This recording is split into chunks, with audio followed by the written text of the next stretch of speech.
No entiendo el DNA fingerprint. Voy a buscar un video que me ayude. Inventada en el 1984 por el Dr. Alex Jeffries, DNA fingerprint es una técnica en la que se identifican ciertas secuencias de bases en el DNA para identificar un individuo. Los científicos forenses utilizan esta técnica en la identificación de restos humanos, pruebas de paternidad, y especialmente en la identificación de sospechosos criminales.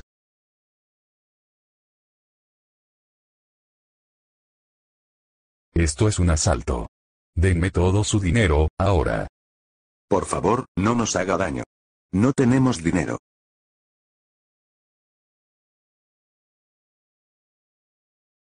Saludos a nuestros televidentes. Nos encontramos frente a un restaurante donde acaba de ocurrir un asesinato. Según el informe preliminar, el asaltante se acercó a la pareja pidiéndoles todo su dinero.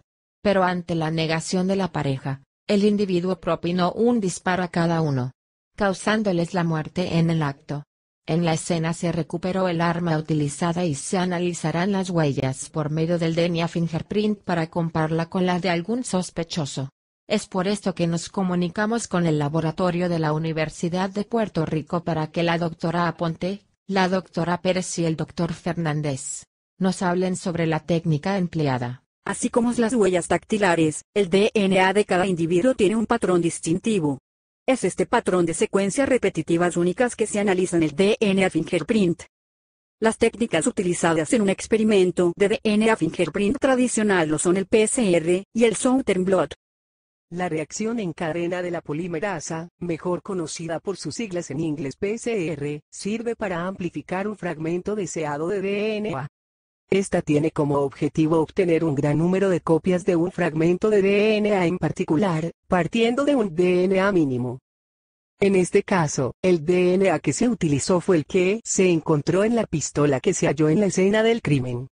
Esta técnica se fundamenta en la propiedad natural de las DNA polimerasas para replicar hebras de DNA, para lo cual emplea ciclos de altas y bajas temperaturas alternadas para separar las hebras de DNA recién formadas entre sí tras cada fase de replicación. Los materiales necesarios para llevar a cabo un PCR son desoxirribonucleósidos trifosfato, que son sustratos para polimerizar nuevo DNA, primers, magnesio, buffer que mantiene el pH adecuado para el funcionamiento de la DNA polimerasa, DNA molde, DNA polimerasa y el termociclador, que es el aparato que va a mantener la temperatura necesaria en cada una de las etapas que conforman un ciclo. Primero, se sube la temperatura del termociclador a 90-95 grados, a cuya temperatura la cadena de DNA se desnaturaliza o se separan. Luego, se baja la temperatura a 50-70 grados, la cual se conoce como la etapa de reconocimiento, donde el primer se pega a las hebras de DNA ya separadas. Después, se sube nuevamente la temperatura del termociclador a 70-75 grados, la cual se conoce como la etapa de elongación, donde la DNA polimerasa se pega al primer y sintetiza una nueva cadena de DNA. La utilidad del PCR es que tras la amplificación de un pequeño fragmento de DNA se puede identificar con mayor facilidad y con una muy alta probabilidad una persona. Además, esta puede ser utilizada para identificar viruses o bacterias causantes de una enfermedad, identificar cadáveres. La técnica de Southern blot es un método de biología molecular que permite detectar la presencia de una secuencia de DNA en una mezcla compleja de este ácido nucleico.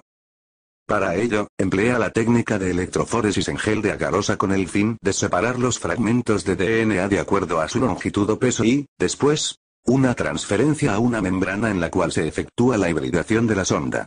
Su nombre procede del apellido de su inventor, un biólogo inglés llamado Edwin Southern. Primero el DNA genómico es digerido con una enzima de restricción y separado por peso utilizando la técnica de la gel de electroforesis, la cual por lo general es de agarosa.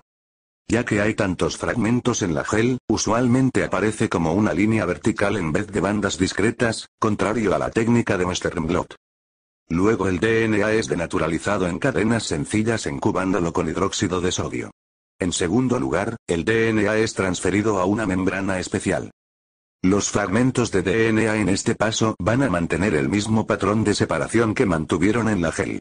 En tercer lugar, la membrana es incubada con muchas copias de sondas de cadena sencilla. Estas sondas formarán pares de bases complementarios para formar una cadena doble de DNA. Estas ondas no se pueden ver pero son radioactivas. Por último, la localización de la sonda es revelada incubando la membrana con un sustrato el cual proyecta luz radioactiva específicamente donde se han colocado las sondas. Muchas gracias al personal del laboratorio de la Universidad de Puerto Rico por explicarnos la técnica de DNA Fingerprint. Ahora nos comunicaremos en directo al juicio del sospechoso de este asesinato. Se espera que se revelen los resultados del DNA Fingerprint para saber si es culpable. Nos encontramos en el juicio del acusado por el asesinato de la pareja en el restaurante. Le concederemos la palabra al abogado de la defensa para que nos presente los resultados del DNA Fingerprint. Al comparar el DNA del sospechoso con el aquel encontrado en la escena del crimen, se observó evidencia irrefutable de la similaridad en el DNA. En vista de los resultados obtenidos del DNA Fingerprint, se encuentra al acusado culpable. Tendrá que cumplir una condena de 200 años por el asesinato de la pareja.